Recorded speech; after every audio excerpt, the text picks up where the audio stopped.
Iran এবং আমেরিকার বর্তমান উত্তপ্ত অবস্থা বোঝার জন্য আমাদেরকে যেতে হবে বড় নিউজ কোম্পানির দিকে। চলুন দেখি আসলে তারা অনলাইন পোর্টালে কি লিখেছে। আমরা খুঁজব দেশ এবং আন্তর্জাতিক নিউজ কোম্পানির তথ্য উপাত্ত।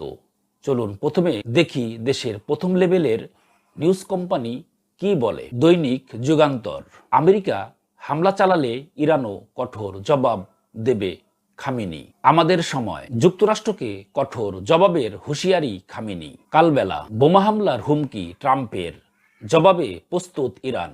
এবার চলুন দেখে নেই আন্তর্জাতিক নিউজ কোম্পানিরা কি বলে। এপি নিউজ হেডলাইন করেছে, আমেরিকা ও ইসরায়েলকে চূর্ণ বিচূর্ণ জবাব দেওয়ার অঙ্গীকার ইরানের সর্বোচ্চ নেতার। রয়টার্স হেডলাইন করেছে, আমেরিকা যদি ইরানের উপর আক্রমণ করে তাহলে তাদের উপর কঠোর আঘাত আসবে খামেনি। এই কয়েকটি নিউজ আর্টিকেল দেখে মনে হচ্ছে ইরানের উপরে বড় কোনো প্রেসার আসতে যাচ্ছে।